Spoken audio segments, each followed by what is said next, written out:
अस्सलाम वालेकुम स्टूडेंट्स। आज हम जो टॉपिक डिस्कस करेंगे उसका नाम है बसीडियो माइकोटा। ये थर्ड क्लास है किंगडम फंजाई की। ऑलरेडी हम 2 क्लासेस को डिस्कस कर चुके हैं। आज हम डिस्कस करेंगे थर्ड क्लास जिसका नाम है बसीडियो माइकोटा। बसीडियो माइकोटा में जितनी भी स्पीशीज आ जाती हैं फंजाई की उनको हम क्लब फंजाई भी बोलते हैं। अब इनको हम क्लब फंजाई क्यों बोलते हैं? क्लब शेप किसी भी ऐसी शेप को हम बोलते हैं जो एक साइड से एनलार्ज होती है। ठीक है, मतलब एक साइड उसका जो एक साइड का जो हिस्सा होता है वो साइज में लार्जर होता है। जिस तरह से हमें ये मशरूम की बॉडी हमें दिखाई दे रही है। हमें पता है कि मशरूम की जो एक साइड होती है वो साइज में एनलार्ज होती है। उसका जो कैप वाला स्ट्रक्चर होता है वो थोड़ा सा लार्जर इन साइज होता है। ठीक है, तो ऐसी शेप जो एक साइड से थोड़ी सी एनलार्ज होती है, लार्ज होती है, उसको हम क्लब शेप बोलते हैं। तो इस ग्रुप में जितनी भी फंजाई की स्पीशीज आ जाती हैं वो सब की सब क्लब शेप्ड होती हैं, इसलिए हम इनको क्लब फंजाई भी बोलते हैं। ठीक है, अब इस ग्रुप में कौन कौन सी फंजाई आ जाते हैं? इस ग्रुप में मोस्टली ऐसी फंजाई की स्पीशीज हैं जो हम लोगों ने कॉमनली ऑब्जर्व की हुई हैं। ठीक है, जैसे कि मशरूम है, हम सब ने जो है अपने इर्द गिर्द मशरूम की स्पीशीज देखी होंगी। ठीक है, इस तरह से रस्ट एंड स्मट की स्पीशीज हैं। रस्ट एंड स्मट जो है ये ऐसी फंजाई की स्पीशीज हैं जो हमारी क्रॉप्स को डिस्ट्रॉय करती हैं। ठीक है, तो ये क्या कर देती हैं कि जब जो रस्ट और स्मट की स्पीशीज होती हैं वो ऐसी फंजाई की स्पीशीज हैं जो हमारी क्रॉप्स को, हमारी फसलों को तबाह कर देती हैं। ठीक है, हमने अक्सर सुना होगा, जो हमारे इर्द गिर्द लोग रहते हैं, जो फसलें उगाते हैं, किसान वगैरह, कि इस बार तो फसल को जो है वो कीड़ा खा गया। ठीक है, मतलब फसल हमारी तबाह हो गई है। तो बेसिकली वो फंजाई होती हैं, फंजाई के स्पोर्स होते हैं, फंजाई की हाइफी होते हैं, माइसीलियम होता है जो फसलों को तबाह कर देता है। ठीक है, अब मशरूम की अगर हम लाइफ साइकिल को डिस्कस करें तो मशरूम की लाइफ में 2 फेजेस आ जाती हैं, 2 स्टेजेस आ जाती हैं। ठीक है, एक ऐसी स्टेज जो मोनोकैरियोटिक होती है, यानी ऐसी फेज जिसमें सिर्फ एक ही न्यूक्लियस होता है उनकी बॉडी के सेल्स के अंदर, और डाइकैरियोटिक फेज जब उनकी बॉडी के अंदर 2 न्यूक्लियस होते हैं। ठीक है, अब क्या होगा कि सबसे पहले जिस तरह से फंजाई की बॉडी, हमें पता है कि फंजाई की जो बॉडी होती है उसको हम माइसीलियम बोलते हैं। माइसीलियम जो है वो थ्रेड लाइक स्ट्रक्चर्स यानी कि हाइफी पे कंसिस्ट करती है। ठीक है, अब हाइफी जो है, थ्रेड लाइक स्ट्रक्चर जो है, ये इनकी जो हाइफी है ये सेप्टेट हाइफी होती है, और ये ही इनकी लाइफ की वो स्टेज है जब ये मोनोकैरियोटिक होते हैं, यानी इनकी बॉडी में एक सेल प्रेजेंट होता है, सिंगल सेल। फिर क्या होगा, at some stage of life 2 cells के जो न्यूक्लियाई होंगे वो 2 सेल्स जो हैं उनके साइटोप्लाज्म फ्यूज कर जाएंगे, और उनके जो न्यूक्लियाई हैं वो फ्यूज नहीं करेंगे, यानी कि 2 सेल का साइटोप्लाज्म फ्यूज कर गया एक ही हाइफी के अंदर। या 2 डिफरेंट फंजाई के हाइफी जो हैं उनके सेल्स जो हैं, जिसे हम सेक्सुअल रिप्रोडक्शन में पढ़ते हैं कि उनके सेल्स जो हैं वो फ्यूज करेंगे। तो ये with in the same fungi भी हो सकता है, और विद 2 डिफरेंट फंजाई के हाइफी के सेल जो हैं वो भी फ्यूज कर सकते हैं। तो लेट्स सपोज के एक ही फंजाई का जो हाइफी है उसके सेल्स फ्यूज कर जाते हैं, उनका साइटोप्लाज्म तो फ्यूज करता है लेकिन उनके न्यूक्लियस फ्यूज नहीं करते। तो फिर ऐसे स्ट्रक्चर, ऐसे सेल जिसके पास 2 न्यूक्लियाई होते हैं, उससे जो हाइफी बनती है उसको हम बोलते हैं डाइकैरियोटिक हाइफी, कि जिनके न्यूक्लियाई जो है वो फ्यूज नहीं करते। ठीक है, अब डाइकैरियोटिक हाइफी से बनेगा इनकी फ्रूटनिंग स्ट्रक्चर।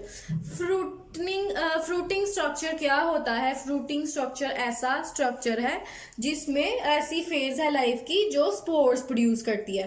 ठीक है, तो इसी तरह से हाइफी से, डाइकैरियोटिक हाइफी से बन जाएगा इनका फ्रूटनिंग स्ट्रक्चर, जिसको हम बोलते हैं बेसिडियो कार्प। ठीक है, जो मशरूम्स हम देखते हैं उनके ऊपर एक कैप लाइक स्ट्रक्चर होता है, और नीचे उनकी जो बेस का स्ट्रैंड होता है। ठीक है, तो उसको हम बोलते हैं बेसिडियो कार्प। ये जो पूरा मशरूम वाला स्ट्रक्चर है उसको हम क्या बोलेंगे? Basidio carp. और ये फ्रूटिंग स्ट्रक्चर है जिसमें स्पोर्स प्रोड्यूस होते हैं। तो ये जो बेसिडियो कार्प है इसका एक साइड पे लार्ज साइज की कैप प्रेजेंट होती है जिसको हम पाइलियस भी बोलते हैं। ठीक है, अब ये जो कैप है, इस कैप के अंदर अगर हम इसको थोड़ा डीपली देखें, गौर से देखें, तो इस कैप के अंदर हमें कुछ इलोंगेटेड स्ट्रक्चर्स दिखाई दे रहे होंगे जिनको हम बोलते हैं गिल्स, ठीक है। मशरूम जिसको हम बेसिडियो कार्प बोल रहे हैं, ये फ्रूटनिंग स्ट्रक्चर है, इसमें स्पोर्स प्रोड्यूस होंगे। हम आगे देखेंगे कि किस तरह से स्पोर्स प्रोड्यूस होते हैं। तो हमने कहा इसकी जो कैप है पाइलियस, उसके अंदर कुछ इलोंगेटेड स्ट्रक्चर है जिनको हम क्या बोलते हैं, गिल्स, ठीक है। जिस तरह से यहाँ पे हमें जो है एक गिल का स्ट्रक्चर दिखाई दे रहा है, ये जो इलोंगेटेड फिंगर लाइक स्ट्रक्चर्स है इनको हम क्या बोल देते हैं, गिल्स। अब इन गिल्स को अगर हम फर्दर लार्ज करके देखें तो इन गिल्स के अंदर हमें कुछ सैक लाइक स्ट्रक्चर्स दिखाई देते हैं। सैक मतलब थैलियों की तरह के स्ट्रक्चर्स दिखाई देते हैं जिनको हम बोलते हैं बेसिडिया, ठीक है। उसी गिल के स्ट्रक्चर को हमने एनलार्ज किया तो उसके अंदर हमें सैक लाइक स्ट्रक्चर्स दिखाई देंगे। जिस तरह से यहाँ पे हमें कुछ सैक लाइक स्ट्रक्चर्स दिखाई दे रहे हैं, जैसे यहाँ पे हमने 1 2 3 4 स्ट्रक्चर्स ड्रॉ कर लिए सैक लाइक स्ट्रक्चर्स, उनको हम क्या बोलते हैं, बेसिडिया। कहाँ प्रेजेंट है ये सैक लाइक स्ट्रक्चर, गिल्स के अंदर। और गिल्स कहाँ प्रेजेंट है, बेसिडियो कार्प यानी कि मशरूम की कैप के अंदर, ठीक है। अब ये जो सैक लाइक स्ट्रक्चर्स हैं, जैसे कि हमने पढ़ा कि जो बेसिडियो कार्प है वो डाइकैरियोटिक हाइफी से बना था, मतलब उसके हर सेल के अंदर दो न्यूक्लियस होते हैं। तो इसी तरह इसके जो सैक लाइक स्ट्रक्चर्स यानी कि बेसिडिया हैं, इनके अंदर भी दो न्यूक्लियस होते हैं। अब क्या होगा कि एक बेसिडिया को अगर हम देखें, ठीक है, एक सैक लाइक स्ट्रक्चर, तो उसके अंदर जो 2 न्यूक्लियस थे वो दोनों न्यूक्लियस कर जाएंगे फ्यूज, ठीक है। दोनों न्यूक्लियाई क्या करेंगे, फ्यूज कर जाएंगे, ठीक है। तो पहले तो ये ठीक है, अब ये फ्यूज कर गए, अब इनमें होगी मियोसिस, ठीक है। इन्हीं न्यूक्लियाई के अंदर क्या होगी, ये जो फ्यूज्ड न्यूक्लियस था उसके अंदर होगी मियोसिस और उसके रिजल्ट में बनेंगे 4 न्यूक्लियाई, ठीक है। जिससे हमें पता है कि मियोसिस के रिजल्ट में 4 ही न्यूक्लियाई बनते हैं। तो ये जो पहले 2 न्यूक्लियाई फ्यूज किए, फिर उसी फ्यूज न्यूक्लियस में हुई मियोसिस और उसके रिजल्ट में बन गए 4 न्यूक्लियाई, जैसे कि हमें इस डायग्राम में दिखाई दे रहे हैं, ठीक है। जब यहाँ पे 4 न्यूक्लियाई बन गए तो ये जो 4 न्यूक्लियाई हैं ये कन्वर्ट हो जाएंगे स्पोर्स में। जिस तरह से हमने एस्कोमाइसीट्स में पढ़ा था कि सैक लाइक स्ट्रक्चर था एस्कस, जिसके अंदर 8 स्पोर्स बनते थे। इसी तरह से इनके पास जो सैक लाइक स्ट्रक्चर था उसको हमने बोला बेसिडिया, और उसके अंदर 4 न्यूक्लियाई जो है वो बाद में कन्वर्ट हो जाएंगे स्पोर्स में। लेकिन डिफरेंस ये होगा एस्कोस्पोर से कि एक्सकोस्पोर्स तो सैक लाइक स्ट्रक्चर्स के अंदर बने थे, लेकिन जो इनके स्पोर्स हैं, जैसे कि हमें यहाँ पे दिखाई दे रहा है, ये हैं बेसिडियोस्पोर्स 1 2 3 4। तो हमें डायग्राम में दिखाई दे रहा है कि ये स्पोर्स सैक लाइक स्ट्रक्चर के अंदर नहीं बल्कि बाहर बने हैं, ठीक है।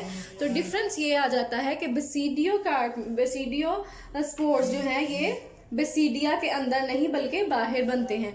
फिर क्या होगा, वही स्पोर्स जो हैं जब विंड के जरिए डिस्पर्स होंगे, जब सूटेबल इन्वायरमेंट जहां उन्हें मिलेगा वहां पे वो जर्मिनेट करेंगे और स्पोर से बन जाएगी फिर से हाइफी, ठीक है, फंगल हाइफी बन जाएगी। और वो कैसी हाइफी होगी, सेप्टेट, ठीक है।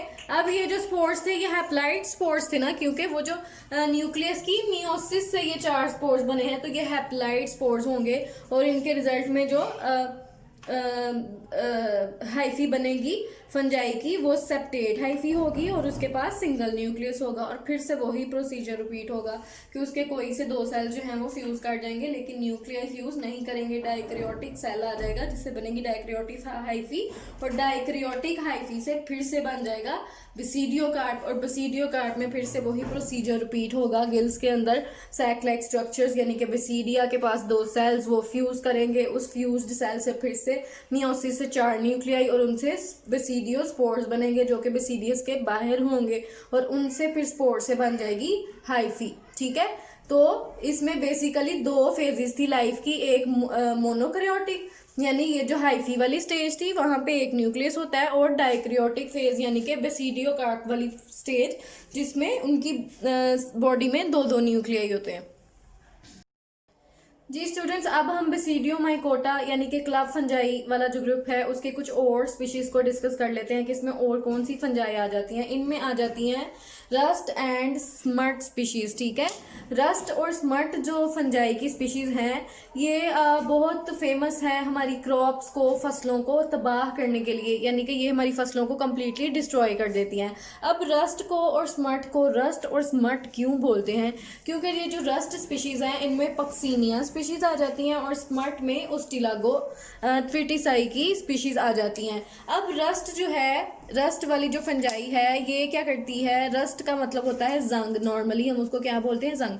तो ये जो क्या करती है, जिस भी क्रॉप को इन्फेक्ट करते हैं उसके ऊपर ऑरेंज येलो कलर के स्पॉट्स बना देते हैं, यानी कि निशान। जिस भी फसल को ये इन्फेक्ट करेंगे उसके ऊपर ये क्या करेंगे, ऑरेंज येलो कलर के स्पॉट्स बना देंगे, निशान बना देंगे, ठीक है, जो जंग की तरह दिखाई देते हैं। इसीलिए हम रस्ट जो स्पीशीज है फंजाई की उनको हम रस्ट स्पीशीज बोलते हैं। और स्मट स्पीशीज जो हैं ये क्या करती हैं, ये ब्लैक डस्टी कलर की स्पोर्स बनाती हैं। डस्टी मतलब गर्द की तरह की, स्मट भी हम गर्द को ही बोलते हैं, गर्द के जो धब्बे होते हैं, ठीक है, निशान होते हैं। तो ये क्या करते हैं, डस्ट की तरह के ब्लैक डस्टी स्पोर्स बना देते हैं उस इन्फेक्टेड प्लांट के ऊपर जिसके ऊपर ये अटैक करते हैं, ठीक है। अब ये क्या होता है, इनके जो स्पोर्स हैं ब्लैक डस्टी स्पोर्स, ये विंड के जरिए डिस्पर्स हो सकते हैं, ठीक है। विंड के जरिए ये क्या करते हैं, इन्फेक्टेड प्लांट से हेल्दी प्लांट के ऊपर ट्रांसफर हो जाते हैं। अब जब ये हेल्दी प्लांट के ऊपर ट्रांसफर हो जाते हैं तो ये क्या करते हैं, उसके फ्लावर की जो ओवरीज होती हैं उसके अंदर पेनिट्रेट कर जाते हैं, ठीक है, पेनिट्रेट कर जाते हैं, उसके अंदर दाखिल हो जाते हैं। फिर इसकी जो माइसीलियम है वो उसके अंदर ग्रो कर लेती है और डॉर्मेंट हो जाती है, ठीक है, यानी इनएक्टिव हो जाती है। अब जब ऐसी फसल के जो ग्रेन्स होंगे, जो दाने होंगे, जब उनको नेक्स्ट ईयर हम बीजेंगे, उससे नई फसल उगाएंगे, तो ये जो माइसीलियम है जो ऑलरेडी उन ग्रेन्स के अंदर प्रेजेंट है वो नई फसल में ट्रांसफ़र हो जाएगा, ठीक है। और क्या करेगा, जो नई क्रॉप होगी, नई फसल होगी, उसको कम्प्लीटली डिस्ट्रॉय कर देगा, ठीक है। उसके कर्नल्स के अंदर इसके माइसीलियम ग्रो करेंगे जो पहले डॉर्मेंट थे, ठीक है। तो कर्नल मतलब दानों के अंदर, ग्रेन्स के अंदर माइसीलियम ग्रो करेगा, उसके हाइफी ग्रो करेंगे और ये फिर से अपने ब्लैक डस्टी कलर के स्पोर्स बना देंगे, ठीक है। तो जिन ग्रेन्स के अंदर इनके स्पोर्स ग्रो करते हैं वो बिल्कुल डिस्ट्रॉय हो जाते हैं, वो दाने जो फसल के हैं वो डिस्ट्रॉय हो जाते हैं और ये स्पोर्स जो हैं फिर से वहाँ से विंड के जरिए डिस्पर्स होके नई फसल को, हेल्दी फसल को तबाह कर देते हैं।